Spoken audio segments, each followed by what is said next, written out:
Madilim ang gabi, tahimik ang paligid, ngunit ang hangin ay tila may dalang mga bulong na hindi mo muari. Sa bawat paghinga, ramdam mo ang malamig na dampi na parang may nagmamasid sa dilim. Ito ang kwento ng mga misteryong pilit nating iniiwasan, ngunit hindi natin matakasan. Handa ka na bang maramdaman ang takot na gumagapang sa iyong kaluluwa? Samahan niyo ako sa isang gabing puno ng kababalaghan at kilabot. Ito ay isang Thai horror film na tungkol kay Tan, isang photographer, at sa kanyang kasintahang si Jane. Matapos nilang makabundol ng isang babae sa daan, na kanilang tinakasan, ay nagsimula silang makakita ng kakaibang anino sa mga litrato ni Tan. Habang iniimbestigahan nila ang misteryo, nadiskubre nila ang isang madilim na lihim mula sa nakaraan ni Tan na may koneksyon sa multong nagpapakita sa kanila. Habang tumitindi ang mga kababalaghan, unti-unti nilang natutuklasan ang katotohanan, ngunit may kapalit itong nakakatakot na sumpa. Halika, takutan tayo. Multo sa mga larawan. Magsisimula ang movie sa isang party na kung saan ay makikita natin ang grupo ng mga kalalakihan na nagkakasiyahan. Makikita natin doon si Tan, isa siyang photographer, kasama niya si Jane, isang estudyante ng photography. Kasama rin nila ang kanyang mga kaklase nung college, pinag-uusapan nila ang kanilang kasal noong sila ay college pa lang. Tapos, makikita natin si Tan at si Jane sa loob ng kotse. Lasing noon si Tan kaya't si Jane ang nag-drive ng kotse. Sa di inaasahang pangyayari, biglang may nabundol si Jane na babae sa daan. Tumilapon ang babae sa kalsada. Lalabas si Jane ng kotse para tulungan sana ang babae nang pigilan siya ni Tan.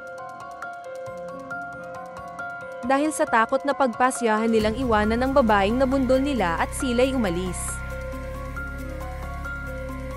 Alalang-alala sila sa mga nangyari. Ang nakapagtataka doon ay wala man lang reports ng accident or missing person sa mga police station. Samantala, sa isang graduation, may nakapture si Tan sa mga photos. Nung tingnan niyang mabuti ay may nakita siyang puting anino at mukha ng isang babae. Pina-check niya iyon sa isang senior photographer para i-analyze ang pangyayari. Nakita rin niya ang puting anino, pati sa negative film nito ay makikita rin ang mukha ng isang babae.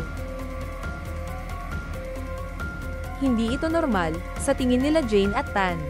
Kinagabihan, naramdaman ni Jane ang isang presensya sa kanilang bahay. May nakita siyang babae sa loob ng photo development studio. Ang babae ay dahan-daang lumalabas sa wash basin. Takot na takot siyang humingi ng tulong. Nung siya ay mahimasmasan, sinabi niya iyon kay Tan. Nung makita niya ang mga pictures, naalala niya ang babae na kanilang nabundol sa daan. Maaaring ang babaeng nabundol nila ay namatay nung gabing yun. Samantala may kakaibang nararamdaman si Tan matapos ang accident na yun, madalas sumakit ang kanyang batok. Dahil sa pain sa kanyang batok, naisipan ni Tan na magpa-check sa doktor. Nung kukuhaan na siya ng timbang, nagulat sila na halos nag-double ang kanyang timbang kesa nung last na check-up. Samantala, nasa isip pa rin ni Jane ang multo na nagpapakita sa picture. Napadaan siya sa isang magazine stand at nakita niya ang isang magazine tungkol sa mga multo. Alam niyang fake ang karamihan sa mga picture na nandun, pero iyon ang gustong-gustong basahin ng mga tao. Pumunta sila sa magazine editor upang magtanong tungkol sa mga pictures. Pinakita sa kanila ng magazine owner ang isang album ng mga pictures at sinabi nitong, "Lahat yan ay totoo, nag-exist talaga ang mga supernaturals. Sadyang nagpapakita ang mga multo sa pictures ng may dahilan at nakakapture ito ng kamera." Napansin nilang ang mga pictures na yun ay katulad ng mga pictures ni Jane. Sinabi ng may-ari na maaring makapture ang mga multo mula sa mga special kind na camera. Mga film camera, na ang mga pictures ay hindi pwedeng ma-edit. Kinabukasan, dumating sa bahay nila ang isang kaibigan ni Tan. Takot na takot siya. Yung tungkol sa mga pictures, at yung babaeng nabundol. Ikinagulat yun ni Tan, paano niya nalaman ang mga yun?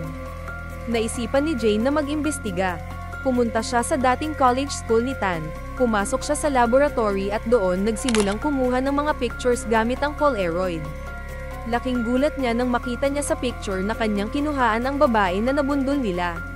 Sa takot niya, tumakbo siya papalayo ng big ang may picture frame na nahulog, nung tingnan niya iyon. Nakita niyang picture yun nung babaeng namatay sa aksidente. Naghanap pa siya ng ibang pictures, nagulat siya nang makita niya yung babae na kasama ni Tan sa isa sa mga pictures. Kinuha niya ang picture na iyon at pinakita niya ito kay Tan, at tinanong niya ito tungkol sa picture na yon. Dito na ipinaliwanag ni Tan sa kanya ang lahat. Sabi niya, Siya si Neider, dati kong kaklase, nang magsimula na kaming magkagusto sa isa't isa, napag-isipan kong makipaghiwalay sa kanya para mag-focus sa aking pag-aaral. Ikinalungkot niya yon. Nagtangka siyang tapusin ang sarili sa pamamagitan ng paghiwa sa kanyang pulso. Kung iwanan ko siya, simula noon ay hindi na siya muli pang nakita. Kung ganon, bakit niya tayo minumulto? tanong ni Jane. Kinabukasan, pumunta si Tan sa bahay ng kanilang common friend ni Neider. Nakita niya ang kaibigan niya na nagtatangkang tumalon sa building. Hindi niya ito napigilan at tinuloy ang pagtalon. Pagkatapos ng pangyayari, nakipag-meet ang asawa ng friend nila sa kanila. Anong nangyari sa mga kaibigan mo? Bakit isa-isa silang tumatalon sa building? Tanong ng asawa ng kaibigan niya sa kanila. Nang marinig ito ni Tan, kinabahan siya dahil baka siya na ang sumunod. Pagkatapos noon, pumunta sina Jane at Tan sa bahay ni Neider, at doon ay nadatnan nila ang nanay ni Neider. Nagulat sila nang nakita nila ang skeleton ni Neider sa kanyang kama. Ibig sabihin, hindi siya nilibing ng nanay niya. Pero bakit niya iyon ginawa? Tinanong nila ito at ang sabi, Feeling ko kasi, nandito pa siya sa bahay. Alam niyo kasi, makailang beses na siyang nagtangkang tumalon sa building. Kinagulat nila yon nang malamang sa parehas na paraan sila nasawi ng common friend nila. Maaring ang mga pangyayari ay konektado sa isa't isa. Hindi ko siya nilibing dahil ayaw kong malayo siya sa akin. Kinumbinsi nila ang nanay ni Neider na bigyan siya ng formal na libing. Pumayag ito at isinagawa na nga ang kanyang funeral.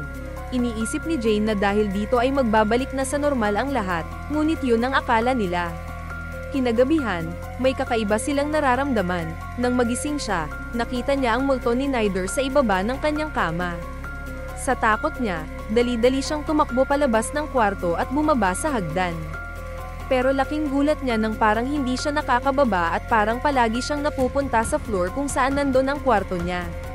Nakita niya si Jane na nakatayo sa sulok, pinakita niya kay Tan ang hiwa sa kanyang pulso at tinanong kung bakit niya ito nagawa. Nang bigla siyang nag-transform bilang si Neider, agad na lumabas si Tan sa bintana para isalba ang sarili. Pero sinundan pa rin siya ng multo ni Neider. Sa sobrang takot ni Tan, nakabitaw siya sa hagdan at siya ay nahulog. Kinabukasan, nagising si Tan sa isang hospital. Bumalik sila sa city kung saan sila nagmula, upang bumalik sa senior photographer na kausap nila noon. Muling tiningnan ni Jane ang mga photos na nakuha nila, napansin niya na papalapit sa kanila ang multo ni Neider. Hinanap niya agad ang negative na mga pictures at muli niya itong dinevelop. Nang i-develop niya ang mga yun, isang malaking sikreto ang mabubunyag. Sa katotohanan, ang laboratory na kung saan nandun si Jane ay ang lugar kung saan hinalay si Neider ng mga kaibigan ni Tan. Ginawa nila yon dahil nalaman nilang may tangkang tapusin ni Neider ang kanyang sariling buhay. Tatapusin mo rin lang naman ang buhay mo, ditikman ka na lang rin. Sabi ng mga kaibigan ni Tan. Sa mga oras na yon, ay nandun din si Tan, kitang-kita niya ang mga pangyayaring iyon pero wala siyang ginagawa. Hindi niya tinutulungan si Neider, sa halip ay kinukuhaan niya ng picture habang ginagawa nila iyon kay Neider. Iyon pala ang mga pictures na hinahanap ng kaibigan ni Tan. Pagkatapos ng pangyayaring iyon, tinapos ni Neider ang kanyang buhay, at isa-isa niyang hinahunting ang mga kaibigan ni Tan na gumawa sa kanya ng masama. Dahil sa takot ay isa-isang tumalon ang mga lalaking iyon sa building. Galit na galit si Jane sa nalaman, tinanong niya si Tan tungkol dito. Sabi niya, Bakit mo ginawa yun, Tan? Bakit?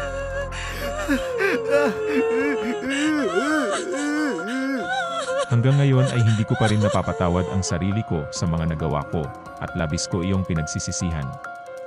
Hindi iyon natanggap ni Jane at siya ay umalis. Takot na takot pa rin si Tan sa mga multo ni Neider. Pakiramdam niya ay nasa paligid pa rin niya ito. Kinuha niya ang camera at nagpicture siya sa bawat sulok ng bahay sa pag-asang makapture niya ang multo ni Neider. Pero wala siyang nakapture na multo ni Neider.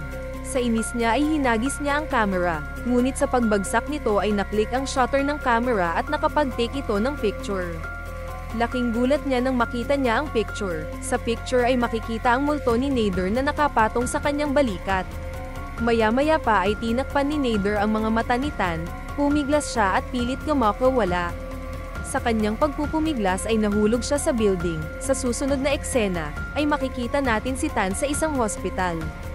Balot ng benda ang kanyang ulo, nakatulala. Pumunta doon si Jane para dumalaw, nagsimula siyang umiyak nang makita ang kondisyon ni Tan. Natapos ang movie nang pumasok siya sa loob ng kwarto, at mapapansin ang reflection sa pinto na si Nader ay nakapatong pa rin sa balikat ni Tan. Ano? Natakot ka ba? Kung mahilig ka sa mga ganitong content, i-like at subscribe na ang channel na ito at pakiclick ang notification bell para lagi kang updated sa bawat takutan. Halika, takutan tayo.